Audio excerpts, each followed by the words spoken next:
Good evening दोस्तों। আমি সামিরুল ছোট ট্রেডার। চলুন দেখি আজকে 19শে নভেম্বর সারাদিন শেয়ার মার্কেট কী করেছে, চলুন দেখা যাক। তো চলে এসেছি আমরা ট্রেডিং ভিউ সফটওয়্যারে। যে দেখতেই পাচ্ছেন আজকে মার্কেট গ্যাপ আপ ওপেন হয়েছে। যে দেখতেই পাচ্ছেন আজকে মার্কেট গ্যাপ আপ ওপেন হয়েছে, ওপেন হয়ে হায়ার হাই বানিয়েছে। এই যে একবার হাই বানিয়েছে, ব্রেক করেনি, দুবার হাই বানিয়েছে, ব্রেক করেনি, এই যে তিনবার হাই গেছে, তাই ব্রেক করে মার্কেট ফল করেছে। যে দেখতেই পাচ্ছেন দুটোর পর থেকে মার্কেট একেবারে 300 টাকা ফল করেছে।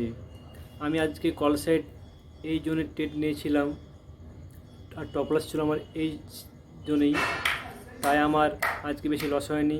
আমি বলতে চাইছি এটাই, যখনই শেয়ার মার্কেট ট্রেড করবেন টপ লস লাগিয়ে ট্রেড করবেন।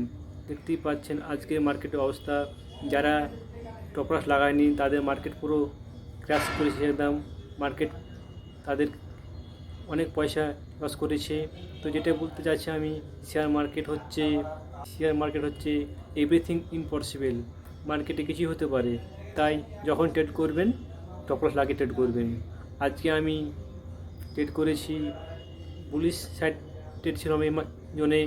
এই যে ক্যান্ডেল দেখছেন, এখানে বুলিশ সাইড ট্রেড ছিল আমার, কেন কি হায়ার হাই মার্কেট বানাচ্ছিল। আমি ভেবেছিলাম হায়ার হাই যাবে মার্কেট, তো হায়ার হাই যায়নি। এই যে মার্কেট এই হাইটা ব্রেক করেছে আর মার্কেট ফল করেছে। চলুন দেখি আজকে আমার ট্রেডিং।